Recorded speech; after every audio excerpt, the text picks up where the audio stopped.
All right, thanks for joining us, guys. It was our last session. Last session for Startup September with Bate. So we're talking about planning today. My name is Greg Roworth. I'm one of the business mentors with Bate. I'm also a systemologist and I own a company called The Systems Coach, where we help businesses systemize. So once you get past the startup stage, you might be looking for me. If not, come see me at Bate. We'll talk about getting started. Our first speaker today is going to be Dante. He's going to be zooming in or teamsing in. I don't know how we're going to phrase that. Is it Zoom, Teams? Online? Zoom sounds good. Zoom sounds cool. Teams is, my favorite platform, but it doesn't sound as good, does it? So he's going to be on the screen. He's going to be talking about planning to innovate. Is it right? Planning to innovate and plan to grow. So I'm going to chuck him on the screen now. For those of you online, he'll be there, and we'll come back and talk to you soon. All right, let's do it. Hopefully it's coming through loudly and clearly for everybody. I'll share my screen and we'll get started. So welcome, I'm Dante. Work here at the Darwin Innovation Hub usually. Unfortunately, I had got called down to Adelaide for a conference with Meta, the Facebook people, which is on tomorrow. So I'm looking forward to getting that underway and started as well after a big night's sleep. Now, this is, I guess, a topic that's really, really close to my heart because this is something I have failed to do in previous businesses. I've managed to do in current ones. So it feels like I've been through that baptism of fire of learning just how important this one is. And it's planning to innovate so you're future-proofing your business. So about 20 years is the average company lifespan these days, but it used to be 60 years back in the 1950s, where you hand off, the family business from father to son or mother to daughter. And the primary reason why a lot of these companies do fail to make it past that first 20 years, which I know a lot of you are probably thinking, let's just get the first year done first, right? But when you get in that 20-year mark, what is primarily stopping them? They've got past all the cash flow problems and they've got past all the capital raising and managing to get everything working. What they've got problems with now is innovating. They've stopped innovating and they essentially get sort of kneecapped by new competitors coming, new ideas coming in. And I think we saw this with companies like Kodak, for example, who the Eastman company had a brilliant piece of marketing in renaming themselves to Kodak. It was more memorable. It was a very easy thing to remember. They owned film and cameras. They just owned that area. And then when digital photography came in, they failed to innovate. Well, they actually did have a very good early camera, but they just didn't push it hard enough because they didn't want to affect their film business, which at the time represented a good 90% of what they were doing. They hit what was called the innovator's dilemma. And this is a problem where you get so good at doing what you do today that you are failing to see what your customers want to do tomorrow. Your success then becomes your biggest chink in your armor. It becomes the one thing that could hold you back. We've seen it with a lot of the phone companies. Originally, they were having struggles with getting over the fact that people weren't paying for SMS anymore. They weren't paying for international phone calls anymore. ISD, was the OTC used to be the part of telecom that handled overseas calls in Australia, really didn't have any way of preparing itself for the onslaught of things like WhatsApp or Facebook Messenger, where you can make international video calls like as quickly as clicking your fingers. So what they did, they eventually caught up and realized that data is where the money is at now. But that took them a long time to get that. In that time, a lot of things like WhatsApp and Facebook Messenger and a lot of other Kik Messenger and Signal and Telegram kind of took a lot of the SMS market share away from them because they were using that data. So they have caught up now, by all means, by basically selling pipelines of data. A bit more closer to home could be someone like, for instance, let's say a small plumbing business. A small plumbing business is happily doing leak detection. They're doing leak detection through their pipes of residential and commercial premises. And then a new technology comes out which promises for them to be able to do this a lot cheaper and a lot quicker. So they decide, well, we don't really want to do that because if our customers notice it's cheaper and quicker for us to do it, we won't be able to charge as much. So let's just not do it. We'll deal with it when it comes up. And then, as you could probably guess, a competitor comes in with this new way of doing it and basically wipes them off the map. Even companies as big as Google have been caught with their pants down when it comes to AI, where ChatGPT or OpenAI, the company behind it, has almost taken over a lot of the search traffic now. Now, Google's not going anywhere in a hurry, and they've taken a while to catch back up to become quite an AI powerhouse themselves. But they fell for the same problem. They got so good at what they're doing today. Their money is tied up with search ads on Google search, that trying to pivot to something else that's coming in and taking over kind of is a hard thing to do, because this other thing that they've been doing for 20 years is what makes all the money. So there's a few habits you can bring in that help to keep that innovative spirit alive in your business, because the chances are right now, at the very beginning of your journey, you're super, super innovative. But there's some ways when you get a year, 2 years, 5 years down the track, you might actually be in a position to do that. One of those is what we call the what if hour. Another one is the listen louder technique. And another one which I like, I love this one, steal like an artist. So let's have a little quick look at those. The habit one is that what if hour. And that's 1 hour once a month where you basically go, there's no rules about this, there's no bad ideas. What could we do if we could deliver maybe, how could we streamline operations? What's something we can do that's taking us too long? Now, in the days of AI, that's probably an easy one. Throw AI at it if you know what you're doing with it. But it could be just asking questions. What if we could deliver this thing we're doing one less manual step? And that is in itself innovation. You're saying, what can I do that makes this quicker, faster, less costly is a form of innovation as well. Or it could be, and this one came very good for me because this is something I've done a lot in the recent years, is diversifying services. So asking the question, what if we solved our customers' other problems other than this one thing we've been doing for the last few years? What can we do that's kind of near it, that's parallel to it, that could also help them out? Now, one of those things I did with one of the cafes I own in North Queensland was to introduce something that would take something we already have. So we've got a breakfast menu, we've got a lunch menu. There's things on the breakfast menu that don't get served at lunch, things at lunch menu don't get served at breakfast. What can we do to combine something from lunch with something from breakfast to produce a new all-day, great, high-value, expensive, higher profit margin thing? In that case, it was what we call the schnitty Benny, basically a schnitzel Benedict. So an eggs Benedict on a schnitzel instead of on toast. So it's one of those things which allows us to go, you know what, we can get more per seat with that. And it was giving us a bigger range of margin as well. So it was giving a bigger margin, but it wasn't really costing us that much more than just doing a regular eggs Benedict. We produced something that has now become our #1 selling product across 3 different cafes now. So that's one of those things where you go, I've got this, I've got this. What if I smushed it together to produce something that's going to diversify what we're already selling? It's at a higher value, a bigger margin, and it's selling in much bigger quantities, which has helped to increase 30% what we're making at breakfast each day. So a real example in that sort of cafe catering kind of thing. What if our clients wanted healthy meals for their remote employees? So if you're working with, let's just say let's just throw it out there, Power and Water Corporation. So what if our clients who are Power and Water Corporation wanted us to deliver meals for their remote employees to keep them active and healthy and not having to worry about constantly getting DoorDash or Uber Eats? And the result could be these premium subscription lunch boxes, which then get delivered to home. So they're not just doing catering in big amounts for events, they're doing smaller catering being delivered to homes as well. It's a new market, but they're using the same techniques, the same expertise. They're still catering, but it's in a box by box rather than large platters. So they're taking something which is quite parallel to what they're already doing and doing something very similar.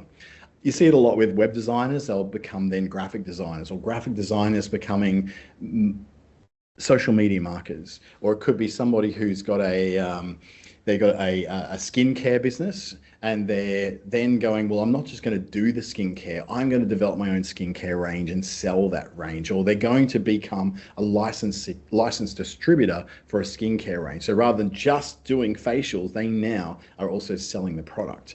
That's innovation in itself. It doesn't sound like it's groundbreaking stuff. It's what businesses do every day, but that's also what businesses do to find that next bit of diversified income. The second one is listening louder.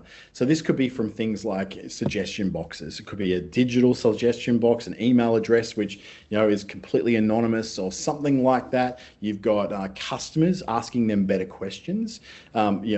Asking them, hey, I noticed you were looking at that dress. What made you not buy it? Now, that might seem like, oh, wow, that's a very confronting thing to do. But at the same time, this is your business. This is your living. You're not actually intruding. You're actually getting data, information from that.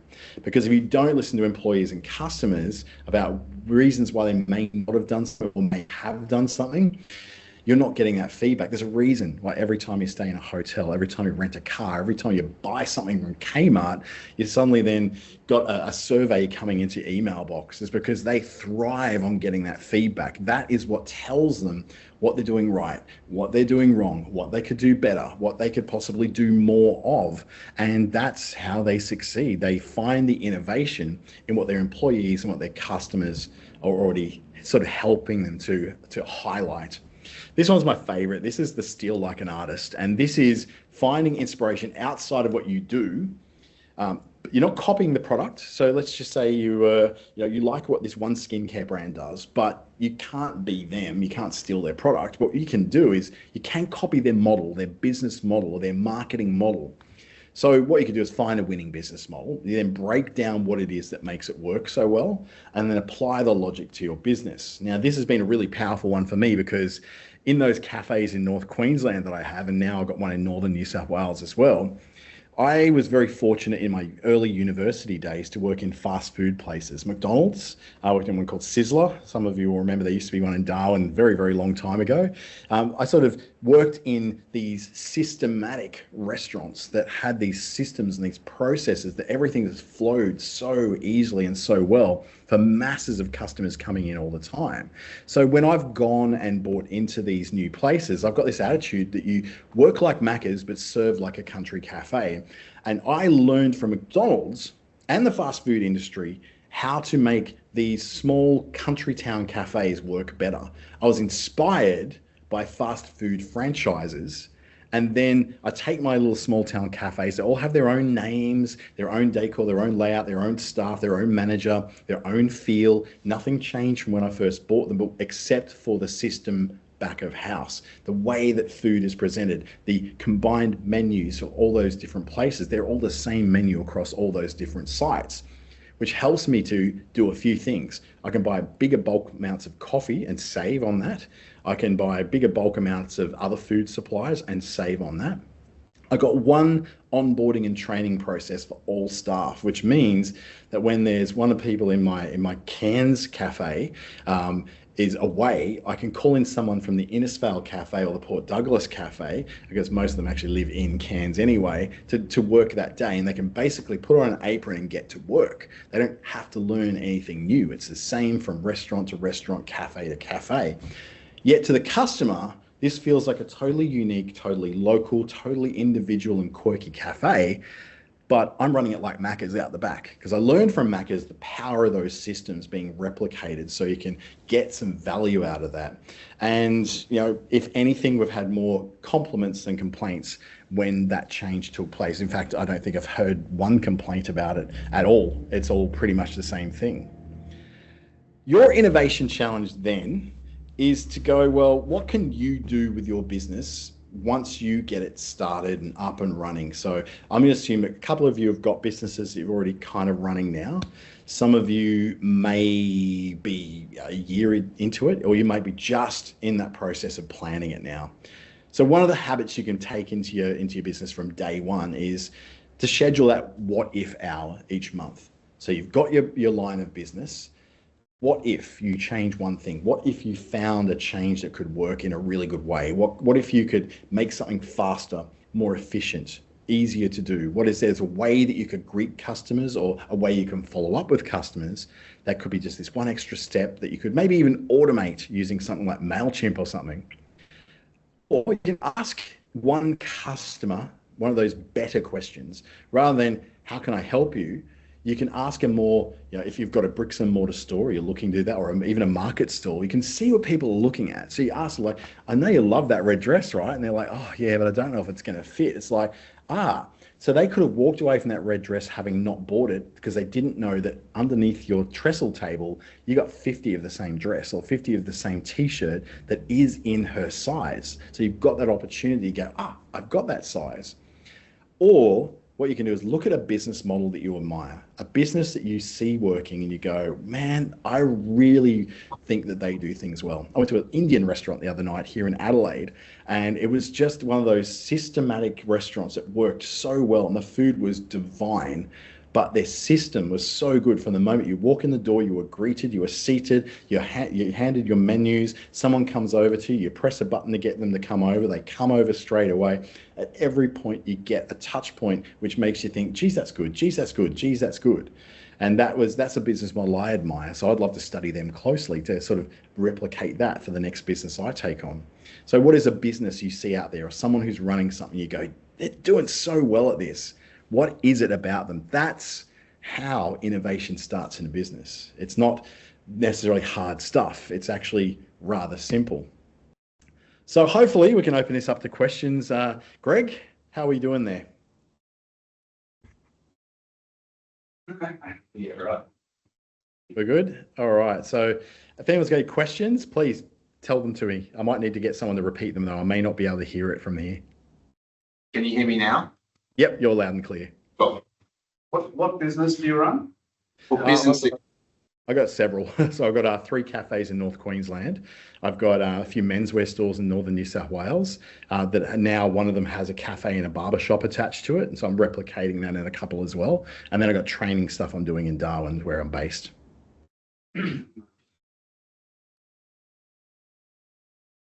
Else, yeah.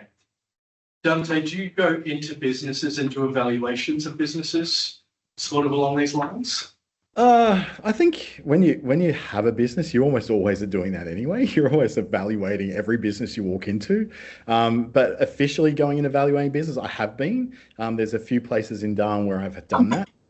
They particularly in the way that they work with their customers, the customer service side of it, and then also through marketing, very heavily in the marketing. Thank you. How you introduce a new product in unknown market like here in Darwin, where you have a limited options for the market or very limited audience, but still you want to start up a new business, a new franchise or new product that is going to give you a good, acceptance from the market. So what is the strategy you can use on that? I only picked up probably every third word there, so I'm assuming you're talking about starting up a new business in Darwin, maybe a franchise. Am I correct?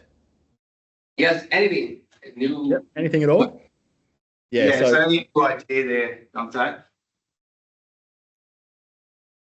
Go again, sorry. Any new idea that he's bringing to Darwin, how would you market that? Oh, okay. Well, the first thing you got to decide whether anyone wants it. That's the biggest risk you do when you bring something new in. Does anyone actually want that thing?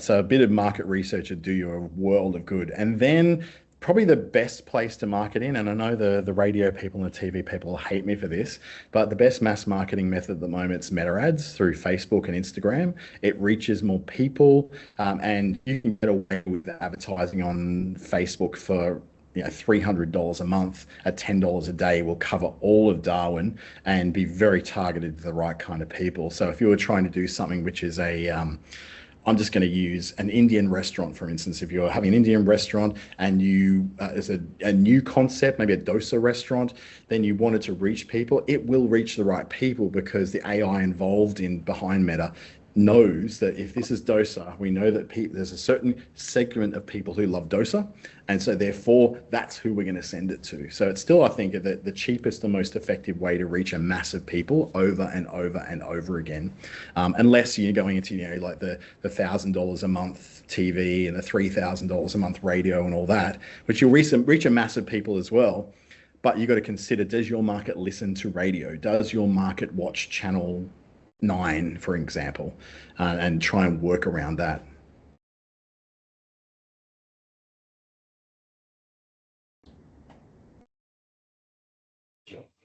Hi, mate. Just wondering, what's the biggest challenges you've found in running multiple businesses interstate?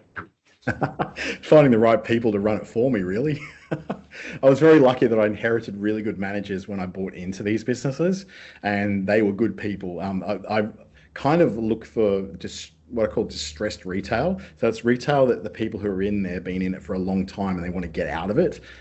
They're not, the problem is that they need to live on that. I'm putting all this into a family trust that's my retirement fund, so I don't have to make money to live off this stuff, so I can afford to invest a lot into the business. So the biggest challenge for me was taking those people that are already in the business, have never really been empowered to run the businesses before, and allowing them to step up and run it, because they know what to do. They know everything about those places. So I appointed a group manager who was one of the managers of one of those cafes and now runs the entire group, and the right people. It's always the right people. That for me has been great. Building that trust, I had to do a lot of flights to Cairns to get to know him. And same thing. And the second thing is, damn good accountants. Make sure you got some really good accountants, not the ones that just sort of send you a reminder email once a month with, here's the latest regulatory update. Someone who is literally on retainer, who's kind of coaching you, because I've got no financial sense whatsoever. I should not be allowed anywhere near zero, but I've got great accountants who do work with me. I think a lot of you who met Ali from Samath, I think, who's one of my accountants actually, and they're brilliant. They are really good because they coach you through that process. So for me, first thing was getting the right people to run it. Second thing was damn good accountants who really communicate with you. So I'll have a meeting with them once a month just to make sure everything is right and I'm fulfilling my obligations. Perfect. Thank you, Dante. Round of applause. Time coming in. I don't know if you're sticking around to the end. No, I'll pop out. So that's thank you. Cool. All right, we'll do some technicals and bring up our next speaker. Right, so as I was saying, HR is, because I think you guys would already figure out how you want to be getting new clients in to grow your business, how to expand the services that you deliver, whatever that looks like, how to increase your revenue, and then you get to a point where you've got to hire people. And so one of the things that I think sometimes happens when we go from one to many is that we forget to create or value the system that is HR. And when you don't put enough effort and time into that part of things before you get too far down the track, it just causes problems down the track. So one of the things that we don't want to be doing is laying awake at night worrying about all of our people problems. And so the best thing that you can ever do is probably set up some systems. So what we want to do is figure out ways of managing your people so that they feel good about it, that you're staying compliant, and you've got a workplace, especially, well, I suppose it might be everywhere now, but especially a place like up here where staff are hard to come by. Good staff are even harder to come by. And so when we do find them, we want to make sure that we can keep them. And that means having some structure around them where they feel really good about, being part of your organisation. So when we talk about the big picture, I think that covers having the people side of things so that you are, I call it a survival kit, or maybe even better, I call it like this is for a business, a seatbelt. You might not need it, but when you do, it's just good that you've got it there. So the first part is, I think you've got to have a good business structure. And part of that is having boring stuff in place, workers' compensation, having business insurances. And where would we get those, like advice on all of those from? I think, again, accountants, or Niall, do you guys? Yeah, fantastic. You can also refer out to experts like you do. Oh, okay. So don't come to me for anything to do with those things. Yeah, so I have got an accountant as well who helps out making sure that I've got the right insurances in place. Very, very important the second you start hiring your first person, so it's all law. This is this is the big one for me, having a payroll system. So in this day and age, especially with awards and the way industrial relations works and whatever, I think it's really, really important that people do, as they start getting employees, that they do figure out what's a payroll system that you want to use, not an Excel spreadsheet, have an actual, and these days, for most of you, if you use anything like MYOB or Xero or QuickBooks, who does have anything like that in place, they've got extensions that where you can have a plug-in that does your payroll system. As you get even more staff, then there's better things that you can even be doing, like Employment Hero is a platform that you can use, or Tanda, or there's a lot of those around, Deputy even, which is a bit of a clock on, clock off type of thing. Get something like that, like invest in those things, have that planned where that is a subscription that you do want to be able to afford, because that means that that will look at whatever award that your employees fall under, or awards, plural, and it'll make sure that you're covered and you're doing your pays the right way, because that's where we end up in hot water as well. Which brings us to industrial relations and contracts. So having the right award and the right conditions, really, really important. Who knows how many modern awards we have in Australia? 121. 121. And so your business can actually have a range of workers, and you've got different people, like different awards covering different people. So it's not always one. And I come from a hospitality background, and I think our industry has got, when you count takeaways and all the rest of it, we've got about 4 or 5 different awards that our people can fall under. So it's really, really important. One of the first things that you're doing when you do have staff is making sure that you are working under the right awards. And so typically in a business, if you go with a cafe or whatever, your hospitality people would work under one of those awards. It could be, you know, the restaurant award, the hospitality award, whatever it is. But then you might have admin people or whatever that would work under the clerk's award. And so you've got to make sure that you've got the right awards, 2 or 3 of them inside your business, and you understand them. I would always recommend, and I know this sounds really, really boring, but pick one of your awards and actually read through it. It gives you a much better feeling of control, I think, as an owner. So you're not relying, I know we've got to rely on accountants and whatever, people that we don't know how to do their thing, but with stuff like this, because these are the things that can land you in a lot of hot water, and awards are not meant to be hard to understand. It's just that they're big and we don't like to take the time. But I'd recommend, you know, your industry, find out what your award is and just do a little bit of a stroll through it.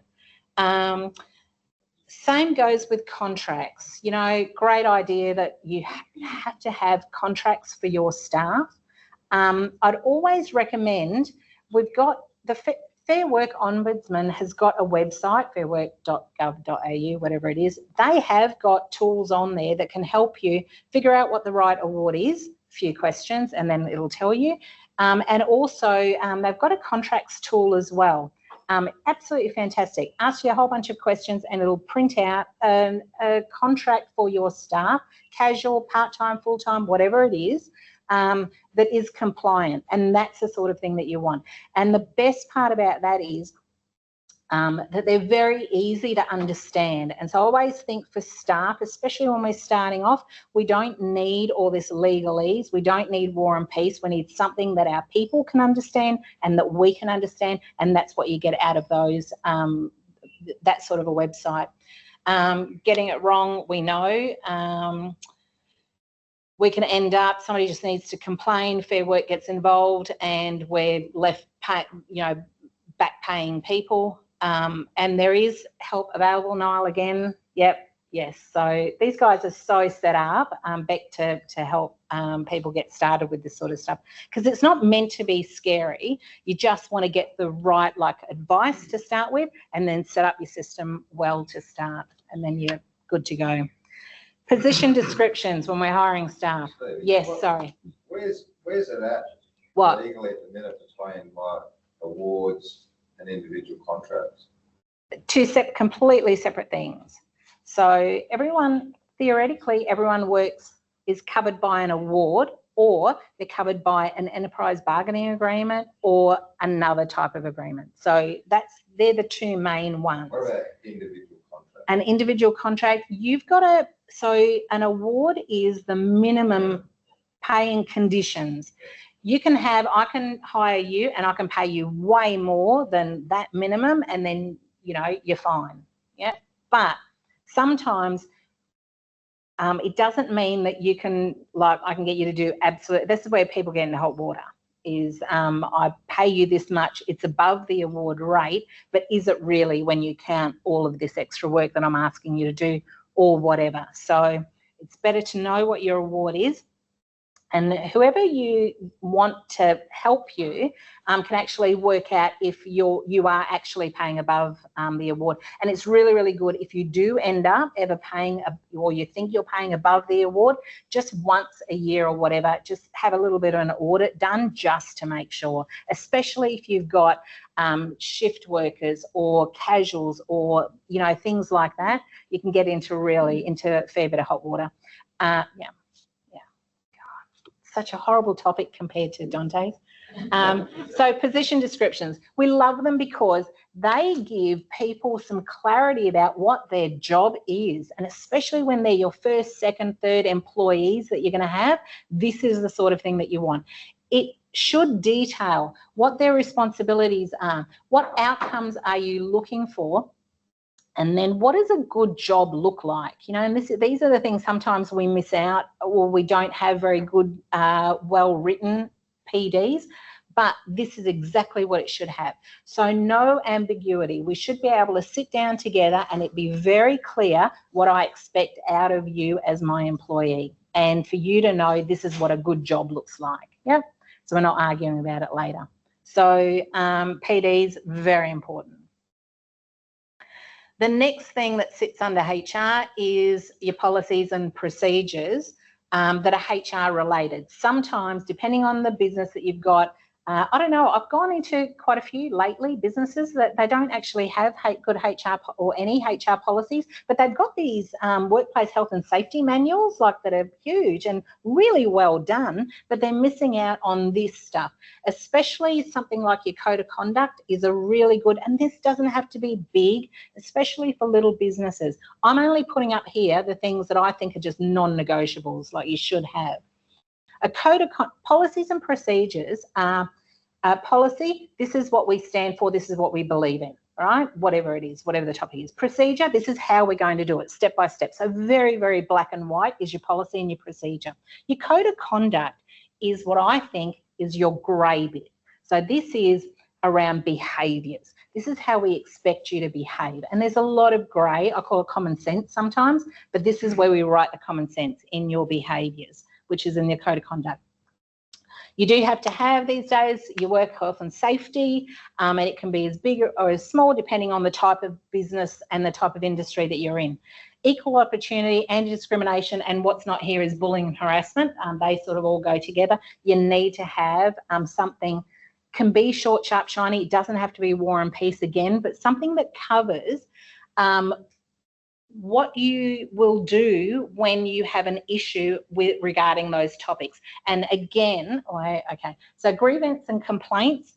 So grievances, complaints are external people making complaints. Grievances are inside issues that we've got, or you can just not even have it that hard and just have a complaints process. And then performance management. Performance management is everything from disciplinary actions, like how will we handle, this is what we call a issue that we've got. This is what we're going to do about it, and these are the steps that we're going to take. It also covers, this is how we're going to reward you as well. This is how we're going to help you develop your professional development, that sort of thing. So this is where you would put anything like that. What you're seeing in here is, again, just clarity. You're thinking about it, can be worded however you want, you're within reason, we've got laws, but you're thinking about how you want to run your business, and you're putting it down on paper so that your employees can see this is exactly what happens when we're doing any of those things. That's why they're really important. And I wouldn't have, you don't want any more than just those, you know, they would be enough. Yes. For these things that you help implement in businesses? Yeah, sure. Yeah. And I see a lot of policies and procedures. It's one of my, and I'm being very sarcastic, one of my favourite things, but so many people don't have policies and procedures in place. I just like them to be simple, you know?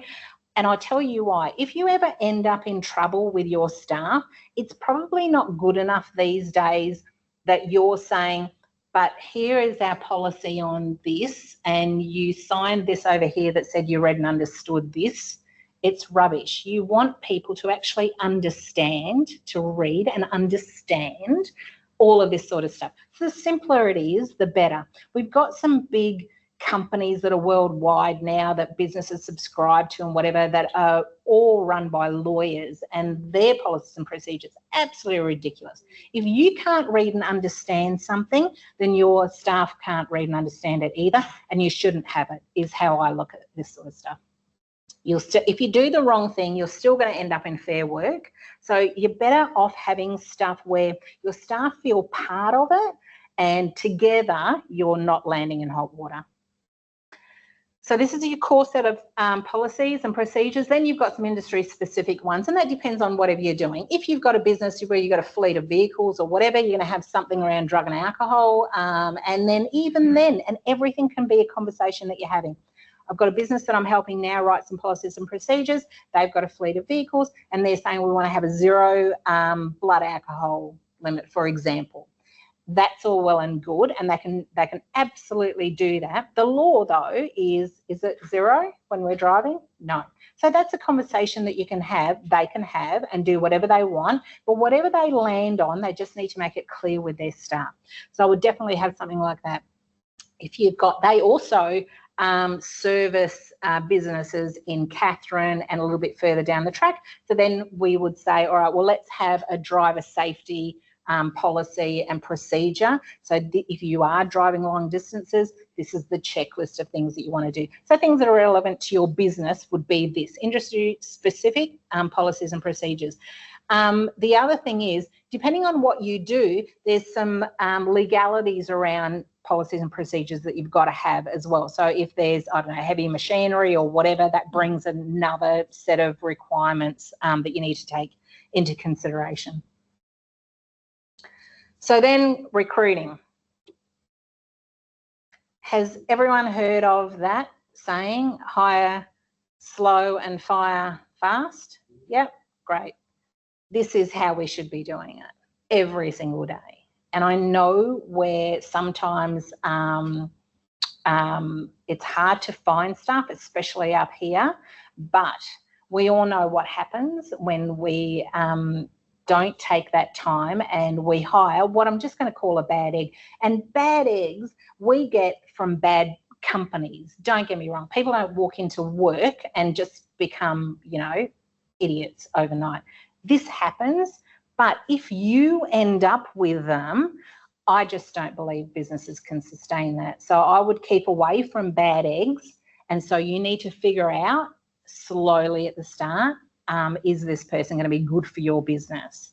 How you want to do it is, and we can teach somebody just about everything, but we can't, their behaviours and their values. So you want to be spending a lot of time with, in that interviewing process, please never skip doing reference checks on people. It sounds like common sense, but it's the first thing that we don't do. Or worse, I see these things because I get them electronically. Have you got, 15 minutes to fill in? So, no, you want to be talking to people, especially when this is your first, second, third, whatever employee at the start. They're going to mean more to your business than, your 50th employee. So you want to take that time and have that care and attention to what you're doing. So reference checks, and then we know that, to get rid of somebody, my God, it takes forever, especially these days. And even if you've got a small business, and like the legal term for small business under 15 employees, does everyone understand the difference? Like when a probationary period, do we get, yep, probationary period. So which is not really a thing. It's more about the time. The reason why we come up with that is because it's the time that we've got as a business where we can, hate to say it, sack somebody without them taking us to Fair Work, right? So if you've got over 15 employees, I think this is still the case, if you've got over 15 employees or 15 or more, it's 6 months. If you've got less than that, though, it's 12 months. So they can't really take you to Fair Work. Now, this is something that's not actually true, because if you treat an employee like crap, they can still take you to Fair Work. If you don't, in that time, give them the right support and whatever, and then you decide one day, nah, you're no good for my business, see you later, they can still take you to Fair Work. So what we've, yes. How can, if you fire them quickly, how they can just make a case? Don't drag it out. If I've been in your, they can say they haven't been given the time to show their skills. You can do it. It's better. Okay, so here's my next one. Do this well. On board, make sure your culture is good, but on board really well. So this is your safeguard against somebody taking you to Fair Work. Yeah. Then we're falling under the banner of they're not a good fit for other reasons. But hands up, if your worst job, like that you've had in terms of your first week or your first month or whatever, where you got zero training. We've been there, yeah? Okay, this is what we don't want to have. So you want to make sure that the onboarding, the induction and the training is very well planned. If you've interviewed them well, you pick them. If you've done reference checks, you've picked them. Yep. So give them the opportunity to do a good job for you and give them the benefit of the doubt and have your system set up. So this is one of the last systems that I would say is such a non-negotiable, but it's probably the number one thing out of every time I go into a business that they haven't got sorted out is what onboarding looks like. That people come into the business, there's somebody there to show them the ropes, there's somebody there to explain how things work and whatever, to do it in a really good way that they can learn the craft of the business over a reasonable amount of time. I'd probably, I don't know, if I walked into a business and I asked somebody's newest employee, do you know what your responsibilities and outcomes and how your success is measured? And I asked them, you know, are you clear on all of that? I reckon their answer would be different from their employers, you know? So, which brings me to one of my favourite things is sometimes I see businesses, especially as they grow, they take this approach where we need to make sure in that first 6 months, bigger than a small business, in that first 6 months, right, we got to 6 months, do we like them or should we get rid of them? You know, like that sort of thing. So like they're the enemy, where we need to nurture, take on board, nurture our new hires and give them every opportunity to succeed. Think about what the first day looks like. Think about the first week and the first month. Make sure that we're building trust so that we can create a positive workplace culture. It's so important. Then if you've done all of those things and you are doing things like, which is another topic around if you do want to terminate somebody, you know, documentation, all that sort of stuff, I would definitely take the time to go and learn what that should look like. It's really, really important. Or just get somebody else to come in and do it for you, or to talk through it to see if you're accurate in your thoughts around wanting to get rid of somebody. Can you get rid of someone without documenting it? Depends on legalities involved. No, you can. However, you know, we've got a Fair Work Commission, and one of the reasons why I hate like even that whole topic is if you sack somebody and they take you to Fair Work, and I can't even remember, I think it's something like $60, so I don't even know how much it is to lodge from an employee's point of view to lodge an unfair dismissal case.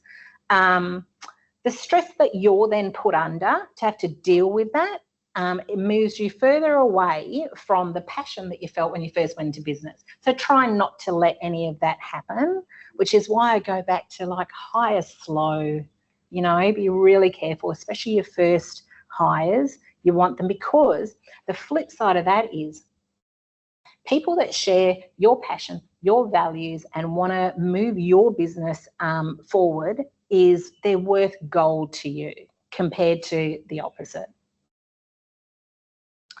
But ultimately, the remedy for an employee's notice period, isn't it? No. I've seen where, you know, people haven't been, here's your, did I have that somewhere?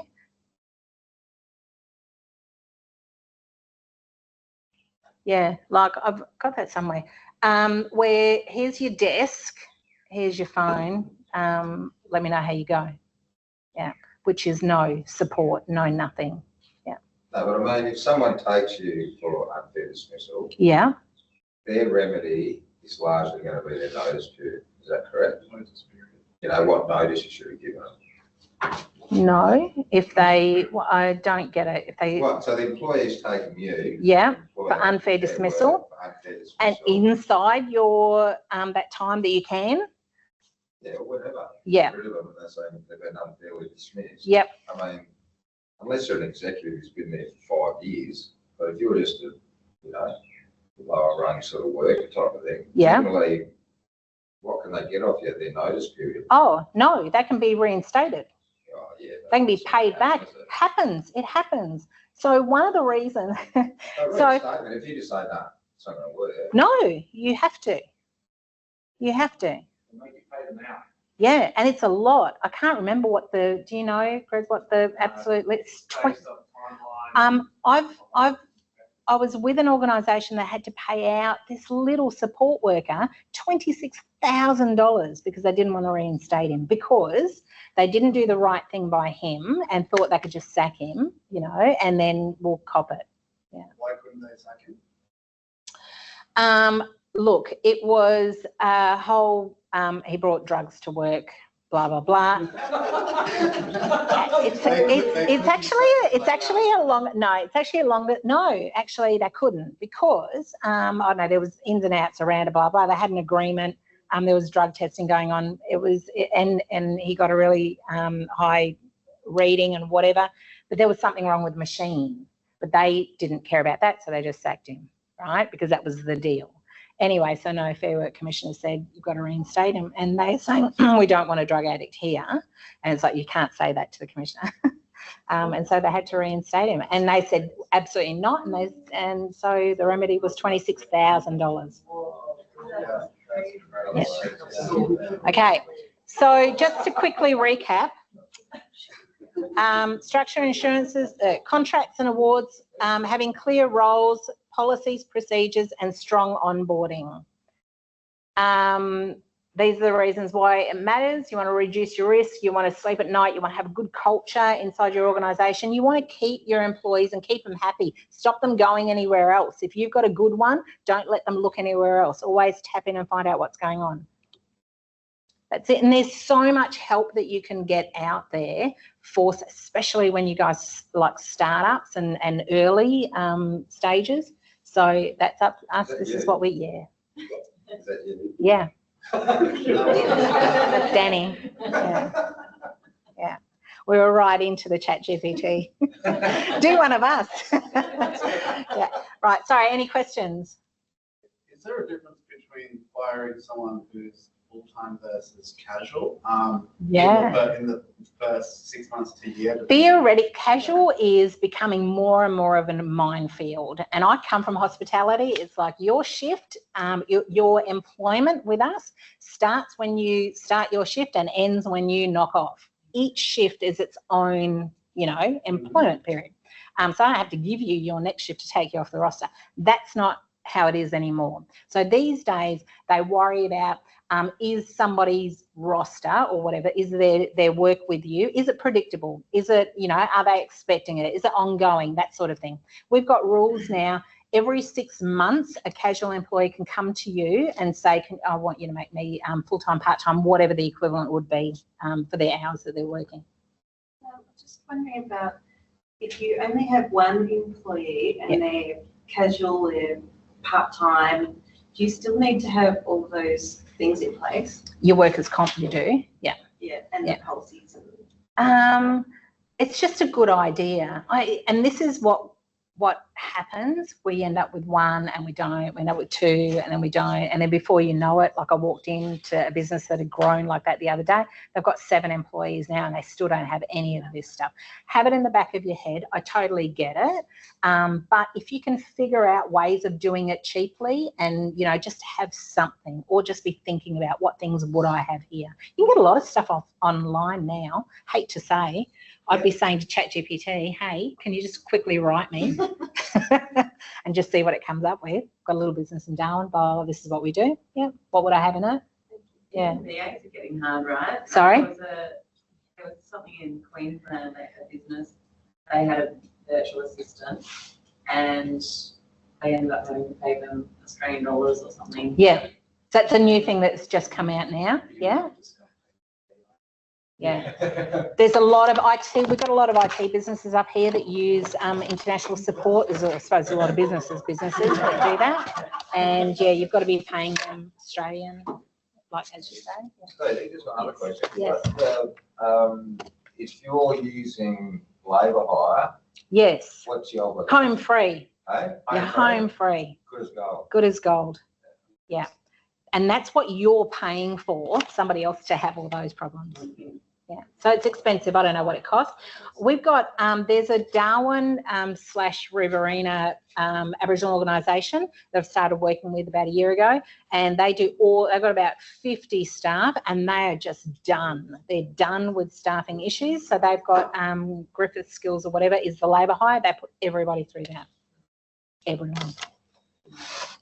Labour hire is a good option if you need lots of people. Thank you. Thanks, Stevie. All right. I do love a bit of HR. Come from a large organisation in my early 20s and the 30s. 450 employees in the NT were managed under me. At one point in time, it was a nightmare. I spent more time in HR meetings than I did in doing anything else for my job. So getting it right when you start is definitely really important. So what we're going to talk about today, planning and planning. Follow on from HR, we're just going to talk about planning. All right, but we're just going to talk about how to choose the right plan for success. A lot of times we'll speak about planning and people will get told or given a myth that they need a 40-page business plan to start their business. And you do not need to do that at all. It's one of the common traps of business entrepreneurships that you'll be told that you need to bring me a business plan and it needs to have all this documentation in it. And I can tell you that will just send you nuts. Okay, so what we're going to talk about today is 2 different approaches. What is a strategic plan and a tactical plan? Okay, these approaches are, one, a tactical plan is, a strategic plan is a 1-page business plan or 2-page, 1 to 2 pages, depending on, you know, how big your handwriting is. It talks about your long-term vision, 1 to 3 years, all right? It's also going to talk about your marketing position, your competitive analysis or your competitive advantage. It's going to cover the key high-level resource allocations, where you need 2 to 3 staff members, how many cars you're going to want, and a bit about your financial position. All right, this is going to cover most things about getting started. This isn't going to be something you take to the bank if you want financing. That is going to be where you want a bigger plan, and we'll talk about that shortly. What is a tactical plan? It is a short-term execution of 12 weeks. What are you going to get done to get started? What do you need to do to get started? All right, it's talking about the daily activities, the weekly activities, the specific tasks and deadlines that you want to get done, right, in a short period of time. All right, this builds momentum and also helps you achieve your goals much more rapidly. The 1-page revolution. What are we looking for? As I said, we're looking for a vision statement, something that talks about where you're going to be, what you're going to do, who you are as a business. All right, your goals. What are your 3 main goals over the next 12 weeks? Looking back at your strategic plan there, or tactical plan. Success matrix. What are your measurable outcomes? Okay, what are you going to get to? How big are you going to get? What's the places you're going to be in the next 12 months or 12 weeks? And any strategic actions, tactical weekly tasks. Benefits here is it focuses on clarity and position and prioritization.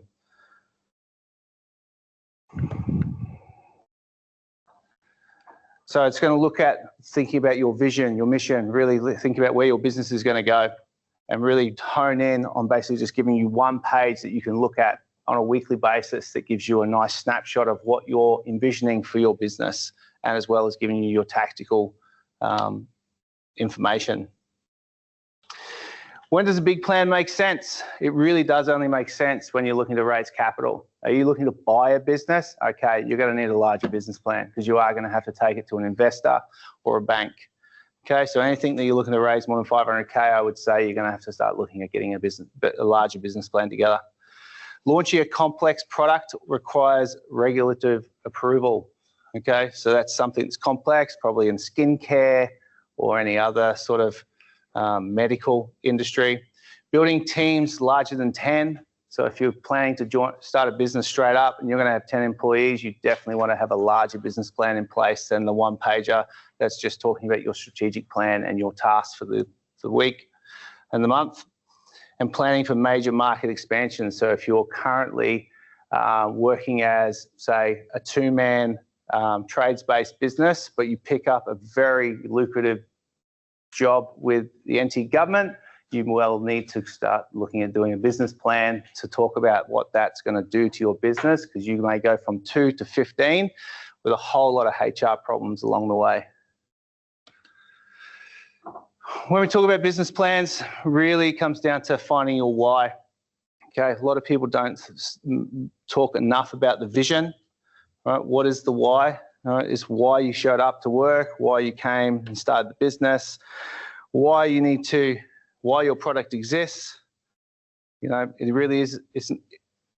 Your why isn't just motivation for your startup, it's your immune system. So it's really something you can look back to and really push what the business is doing against. Simon Sinek came up with the golden circle for looking at your why. So we have the why in the middle, which is the purpose of the business, the core beliefs and mission of the business. You know, we believe small businesses deserve an enterprise level tools. The how is the middle, okay? The process, you know, how do we have these tools through innovative design and affordable pricing? And then the what, what's the product you're selling? You know, most people know what their what is, right? A lot of people don't know what the why is, and that's why we talk about it today. Creating the product management software. Okay, so we're talking about software system.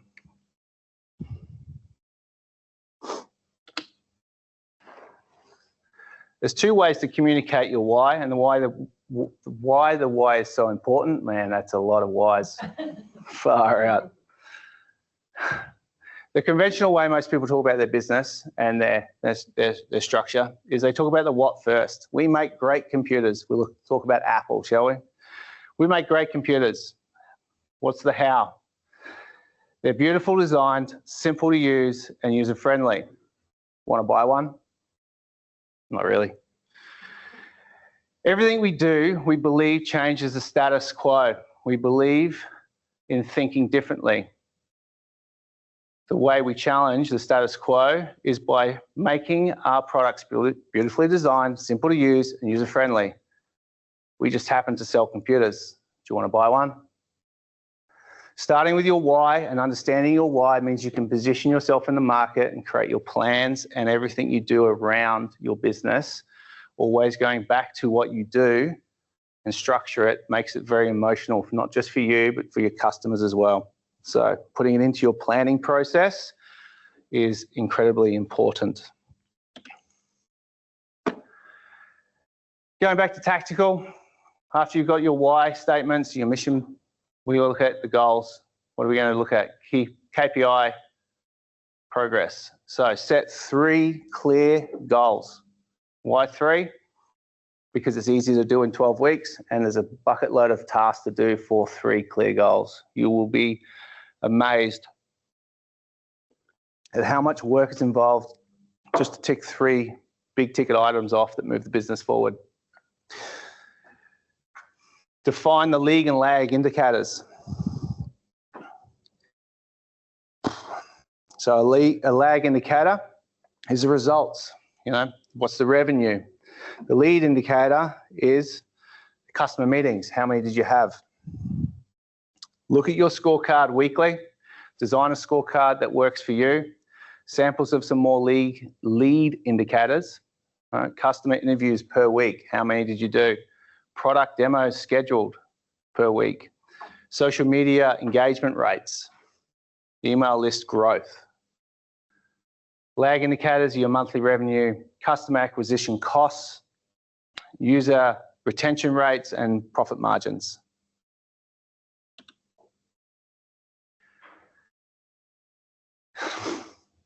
Negotiating risk like a pro.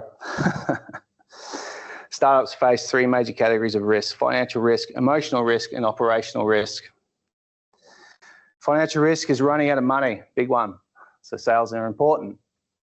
All right, emotional risks are burnout, isolation, or imposter syndrome.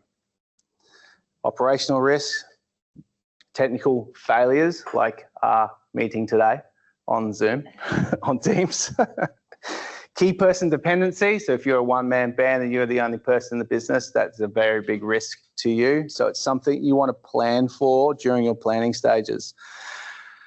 So what we would do in this stage of planning is we would look at creating a mood board with what that risk is in the middle, and then work off what we want to look at to mitigate those risks, what we can do, and make sure that we're in our plan. So if our biggest risk in operations is key person dependency, is how do I replace myself as quickly as possible, or how do I keep making money if I break my leg, have a car crash, and keep moving forward. Things like that need to be mitigated, and they should be on your business plan. The emotional cycle of change. As a business owner, especially a startup, or if you're growing, you'll go through this cycle of change. You'll first hit the uninformed optimism. This will be easy. We will be profitable in 6 months, no problem. You will then hit uninformed optimism. This was a lot harder than we thought. Maybe we should quit. The valley of despair is next. Nothing is working. We're going to fail. All right. Then you're going to hit informed success. We're learning, adapting, and growing. We then move forward to future and success. Success is on the other side of the valley of despair. So if you are there or if you've hit there, please note that it's not far away from success. During the optimism phase, build systems and prepare for the challenges ahead.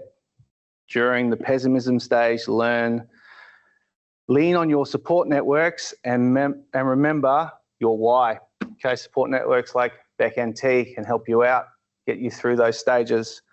And if you are in the valley, just remember it's temporary. Keep moving, keep making small steps, keep looking back on your why, and concentrate on the business plan. Next steps.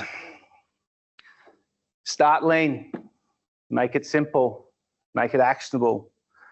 Find your why, learn it, know it, breathe it. It'll help you stay true, and it'll also help you with a lot of the documentation for bringing people on board, because if you can get people behind you with the why, then they'll stay with you for a long time. Plan in short cycles, 12 weeks. Why 12 weeks? It's quarterly planning. A lot of big businesses move past quarterly planning, they move to yearly planning, and they start to fall behind. When you're small and you can look at things quarterly, you can adapt quicker and make changes faster.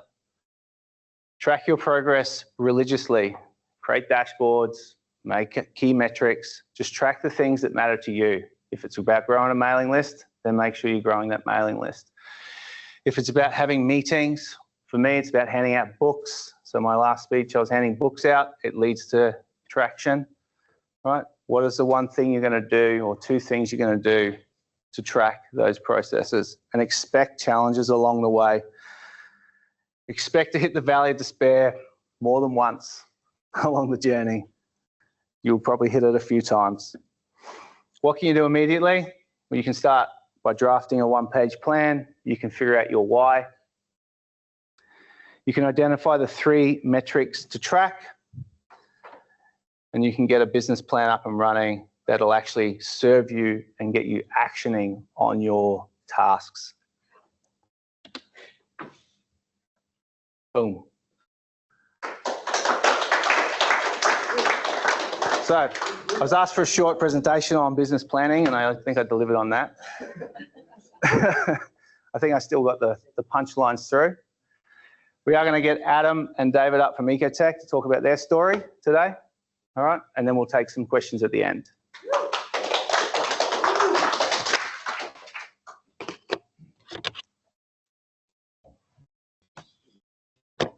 See you guys.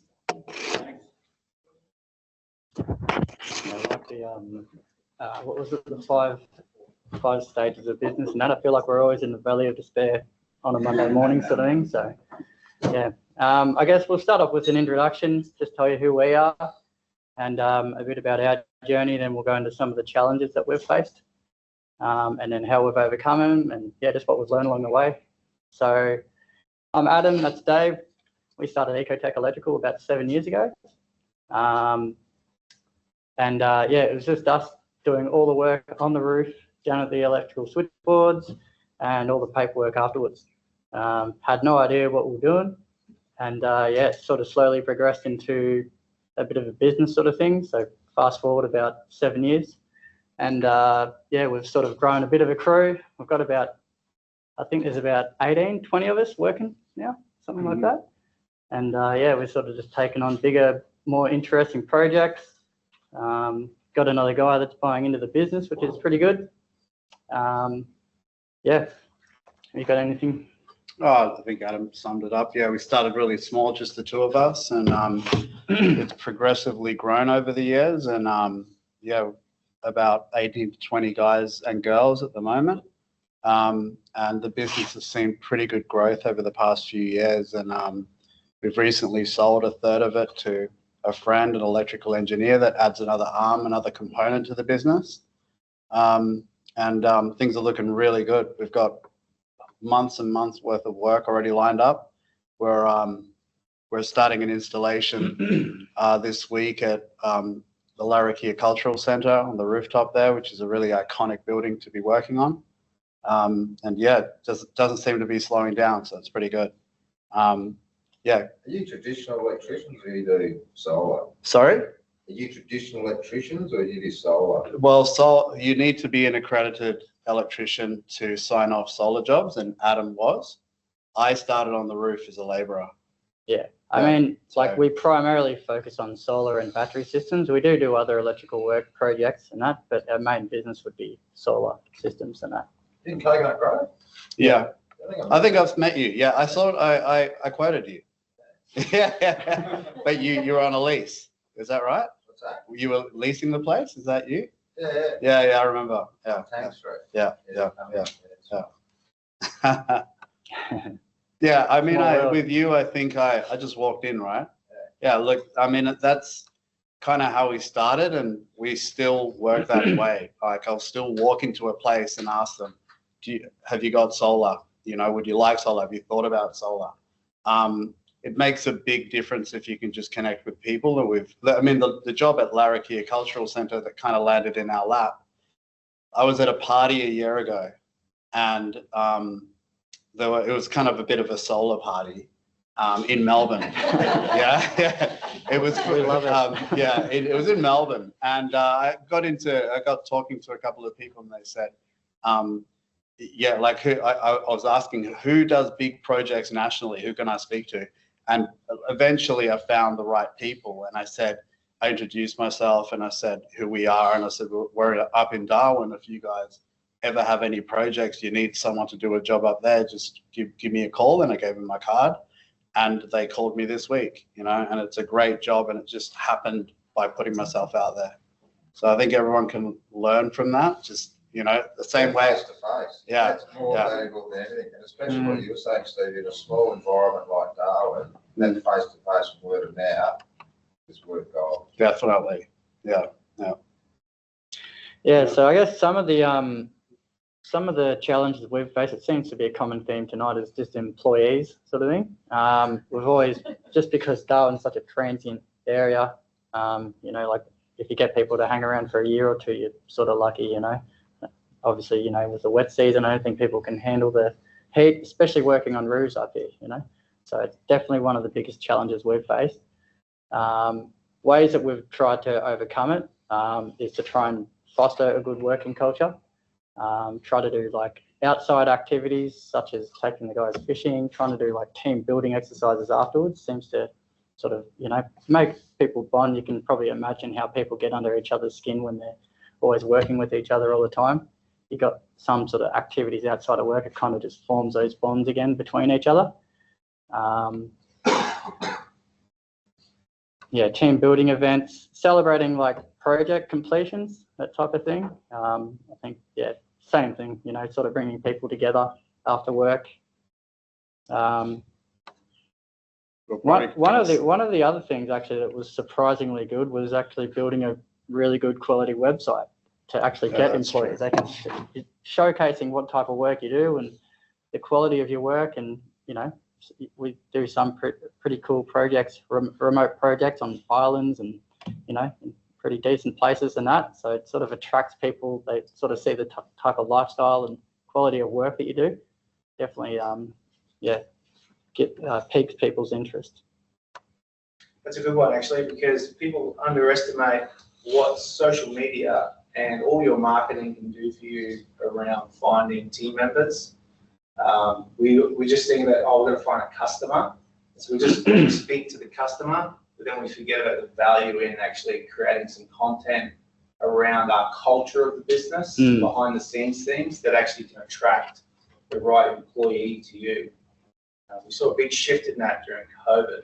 So like people trying to advertise, and we see big videos. They were spending a big budget on like videos to get people to get involved with their business. Yeah, we're currently getting a video made as well by a local guy. So a website that can speak to that and show off what you guys do and the jobs you've been involved in can definitely help attract the right talent.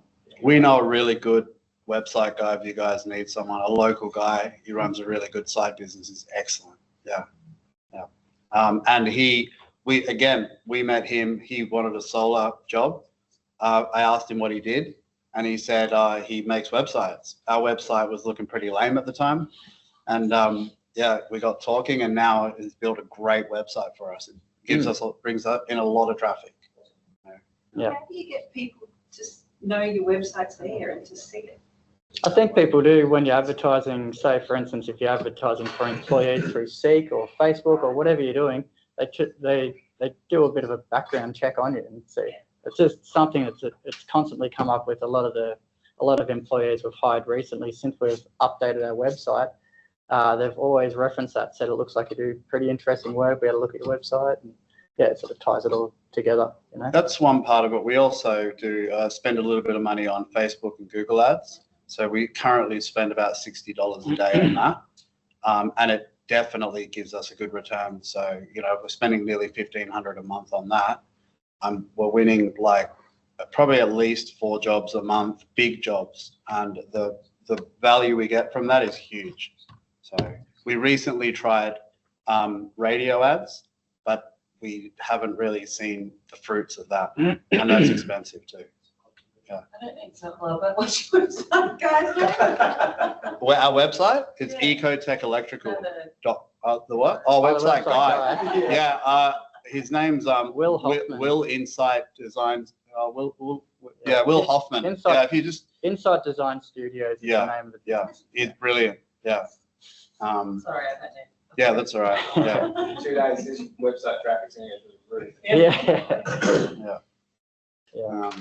So can I just ask, with your staff, when you're saying you're having issues, so that's not to do with the consistency of your work. You're saying you've got a lot of work. It's just keeping people in doubt. Keeping, retaining, hold on to, finding quality workers. Yeah, I mean, quality workers is obviously hard, but even electricians. I think there was a time there, maybe a couple of years ago, they're in the top 10 most sought after position to try and hire, you know, and you're competing with I don't know if you know electricians, but they're pretty precious, you know.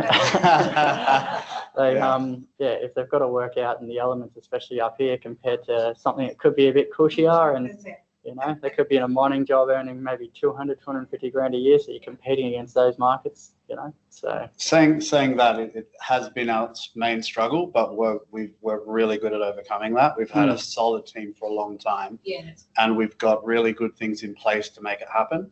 We pay like above award. We have incentive systems for people to level up monetarily. We try to make it so good for them that they'd be scared to leave because they'd end up with something worse. Yeah, we've got a lot of things in place to make it happen. Yeah, we definitely listen to feedback from our employees too, in terms of, you know, what they're, I mean, you know, you kind of have to read between the lines sometimes because they won't tell you exactly what they're thinking, sort of thing. But we do try to, you know, look after them. And yeah, a lot of the feedback we get is that we've got a pretty good working culture there. We flew all of them to Bali one year for the Christmas party. Like, it's cheaper than doing a Christmas party somewhere here. You know, it's good recognising too. And we were in New Zealand looking after an electrical company in Germany, and one of the board members was with a trucking company, and the government over there said you can get rid of all your staff and it won't cost you, like you can just do it if you want.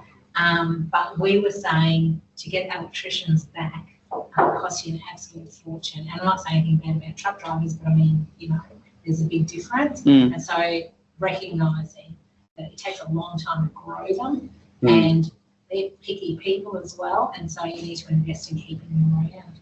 Yeah. A big thing for us has been to find systems to kind of keep people in a way like locked in, and the apprenticeships are really good because the apprentices are kind of, in a way, they're kind of stuck with you a little bit. So you can really train them well. And our apprentices are trained the new employees because they're really good. Yeah, but we pay them really well and we take care of them. Yeah. Do you find a difference between the younger generation and the older generation? Look, yes and no. You know, I'd like to say that, you know, we kind of talk about it, that the Gen Z is just weak as piss, you know, but like we've got a couple of Gen Z workers that are absolute machines, probably like 3 of them really. And so I think there are some really quality guys out there. Sometimes you got to rein them in a bit. Like we've got one guy and he's overly confident and tells us that he can do more than what he can do. You know, it's bad in some ways, but it's a skill that you can harness and you can kind of rein in a bit, and it's going to work really well for our future. So, yeah, we're going to probably step on each other's toes. I didn't know what he wrote, and he doesn't know what I wrote. So we don't talk to each other at work. Yeah, I guess another big challenge that we face, it's just a constant thing, you know, apart from employees, would be cash flow. You know, it's sort of especially like Darwin's quite a seasonal place. We seem to be quite busy when we're leading up to the end of the year. Got heaps of work, so obviously you're spending a lot of money on product and labour and everything, and you know, a lot of money's coming in. But then come January, it's sort of a pretty sharp drop off. Everyone's sort of on holidays. No one's sort of, you know, in the mindset spending money on solar systems or anything like that. So there's certain periods of the year and that you've actually got to wear that that cost to sustain your employees and overheads and everything else. So you know, it's definitely a big challenge that we've faced throughout the years, even taking on big projects as well. Because obviously with the solar and battery side of things, it's quite costly up front with the materials. So it's one of the things we've probably learned over the years, and that just to have good cash reserves to sort of sustain those periods when cash flow gets hit pretty hard, and having a good bank manager definitely helps, and that if you need to overdraft and stuff like that as well. So that's figure out how to negotiate contracts as well, so that you are getting milestone payments or whatever. Yeah, it's surprisingly hasn't been too bad. Like a lot of our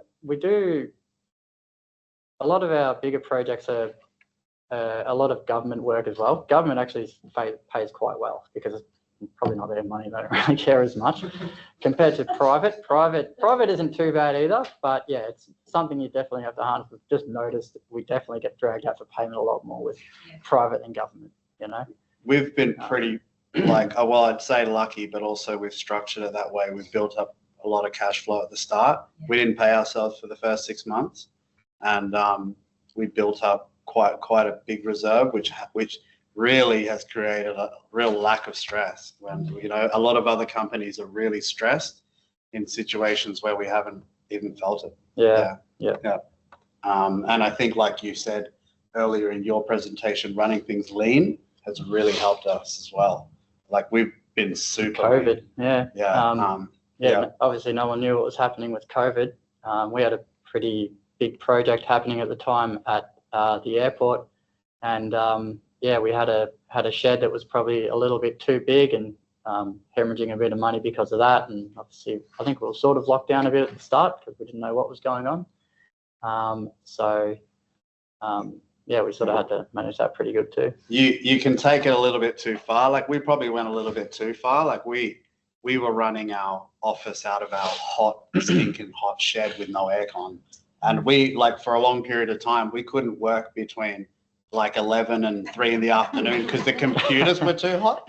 So, we've had cars that are like 20 years old and the wheels ready to fall off, and but everything's been. We haven't had to get loans for anything, So, yeah. Yep. I suppose, just going into like what we've learned along the way and just advice and tips and stuff like that. I guess one thing I reckon that's definitely helped us, like Dave said, just talking to everyone. If you've got questions, you can always talk to people. Try to surround yourself with like-minded people, which seems to be harder. Like the further up the ladder you sort of go, seems to be harder to find people that are on the same pathway as you, but you will find those people and definitely, seek advice from them and just talk and never be too proud to ask for help, as well as reading, YouTube, there's online content, short courses, like we're just about to do this business ramping course. It's like a short course sort of thing just to help us to sort of try and get to that next level. All those things are definitely going to help you, I kind of feel like when you're in business, you get to a plateau, you sort of plateau a little bit, and you sort of need to, if you want to try and get to that next level, you kind of have to reach out for help to try and get to that, work out how to get to that next level, Yeah, well, there's a lot of, like BEC is great, and the people that are part of this are really good. Yeah. And definitely never hesitate in asking people. Business owners are often more than happy to help, with up and coming businesses. So, and like touching on that again, like keeping away from negativity, people that with a lot of hesitation, a lot of fear, all of that stuff's really contagious. Just keep away from it. Yeah. Surround yourself with people that are positive and just go for it.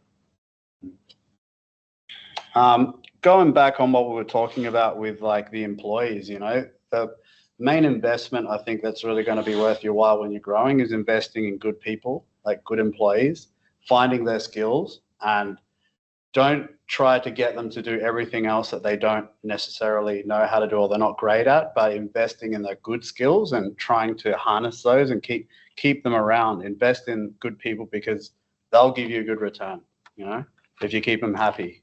I think as your business grows, it changes from you doing the work into you becoming the person that has to find these people, hire these people, and find ways to keep these people.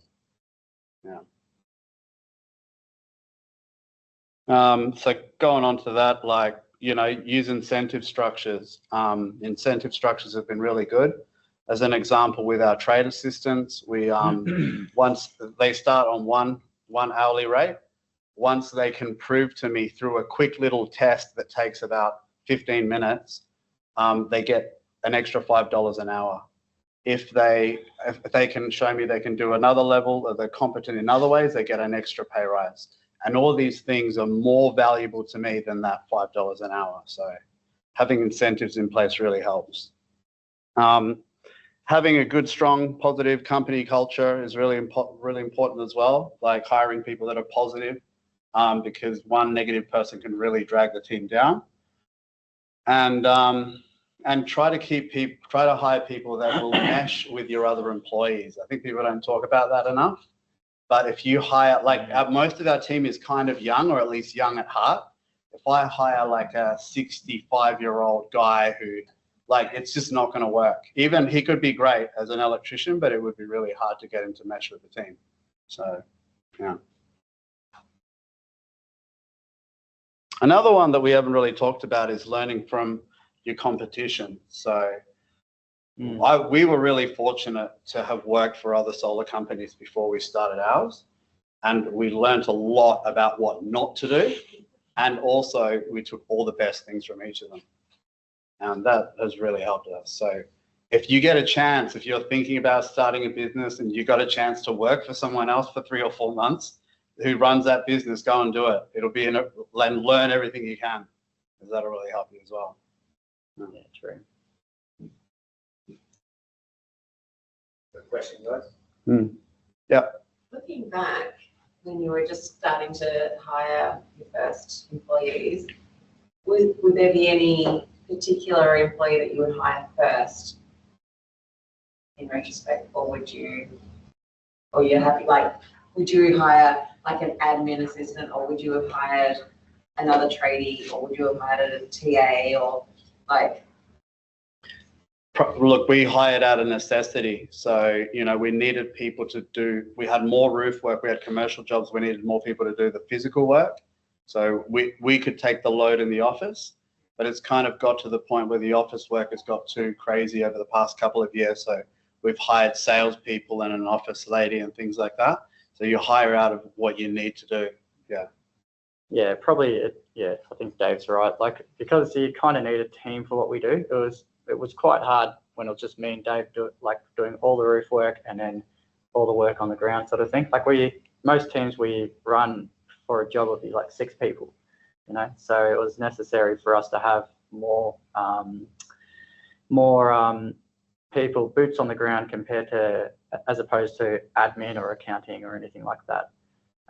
So yeah, it was probably because of those reasons. The other thing is, like, I think at least for us, like, we try to learn every aspect of our business as well, like the administrative side, accounting side, roofing side, electrical side. You know, I think it's probably good to have a bit of an understanding with all of those things. You know, even when dealing with accountants and stuff, they make mistakes as well. So you can we've had to correct them a couple of times. You know, a lot of the times they might handball it onto their, you know, one of their employees. You know, and they might just breeze over things. And you know, at the end of the day, you're going to cop the bill if they don't do it properly.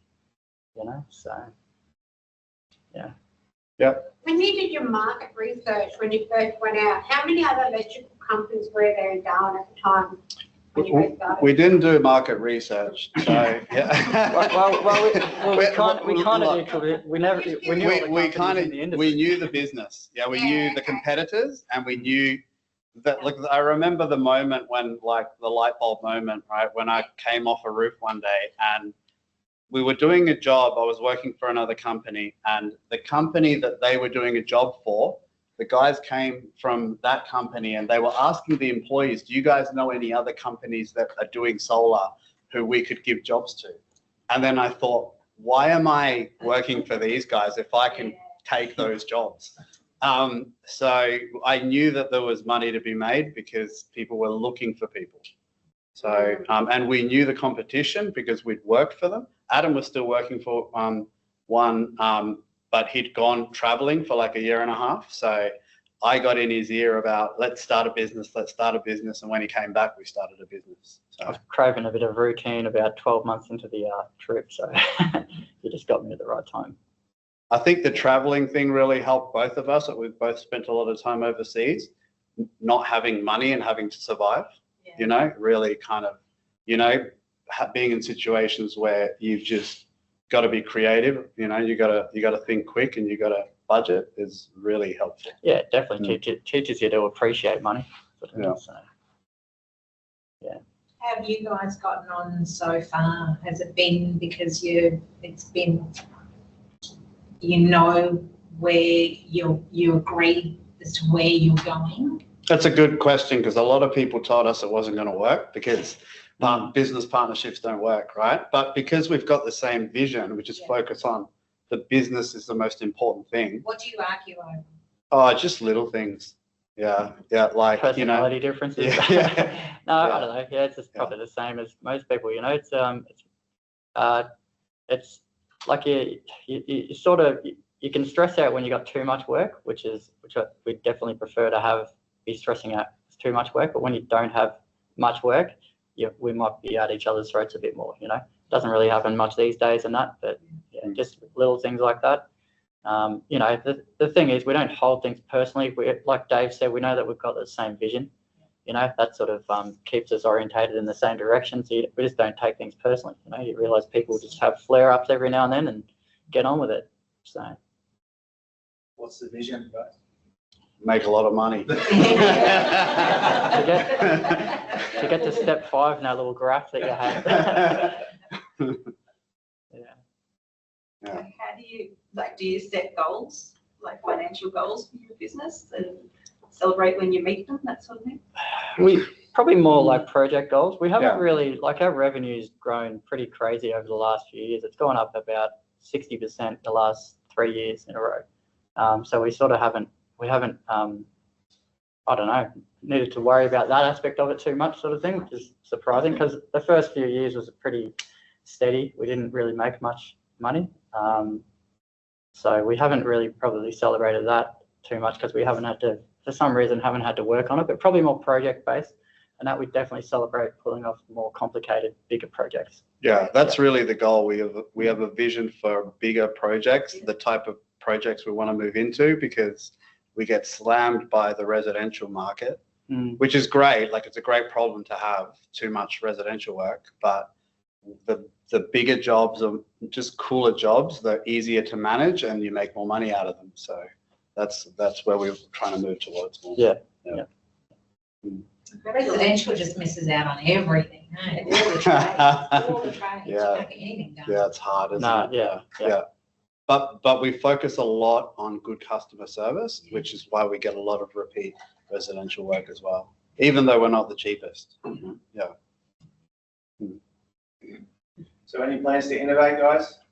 Like, what's happening in the solar world? Is there something that's got your eye that could be definitely? Yeah. Well, look, the diesel, like offsetting the diesel that's in many places around, like stations or communities and things like that. Yeah, that's a big one for us. Yeah. Even the advent of the AI revolution sort of thing, we have been having a few conversations around that to sort of help AI as say for instance, as a chatbot, like as an internal one for our employees sort of thing. If they got questions and they can't always get in contact with us, if we can sort of input such like compliance, regulations, knowledge out of our heads into this chatbot, how handy ChatGPT is. If it's tailored more to our, specifically to our company and our industry, it might be able to help the boys on site when they're, can't get in contact with us or if we're not available. A few things like that we've sort of tinkered around with. Yeah. Do you see any long-term risks to solar industry? Yeah, definitely. Yeah. Look, it's very political, So yeah, we've seen changes in the industry because of that. I think it could go negative in some ways, but because it makes financial sense now in places like the Northern Territory, especially with offsetting diesel as a generation source, I think there's always going to be a market for it in places like Darwin. Yeah, if you look at it from the environmental side, sure, there's not it's not a great case. I think politically, I think things are changing. Cool. Last question. Do you specialise in smart lights, smart devices, and connection and how it all communicates with each other? Like smart homes in terms of like lights, connect to this, Google Home, do all that. Do you guys specialise in that? That's more like C-bus and stuff like that, I think, isn't it? Not really. It's a big gap here in the territory. Because I have disability and I'm deaf, but trying to get anyone to do these services, no one does them. Sorry, I'm just being picturing in my head, but there is a gap in that space.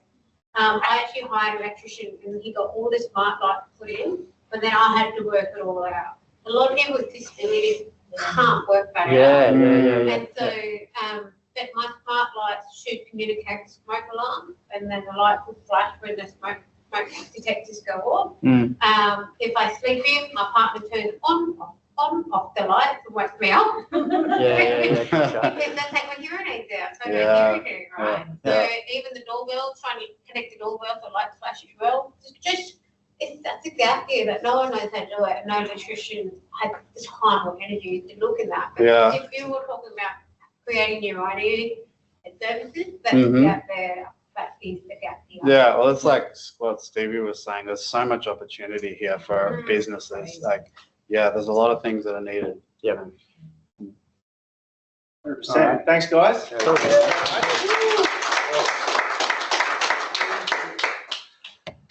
All right, any other questions from today? Anything for Stevie? Anything for me? I'm planning, vision? Boys? No? Perfect. All right, guys, that does wrap it up for us. I don't know if Neil wants to say any finishing words to wrap up September.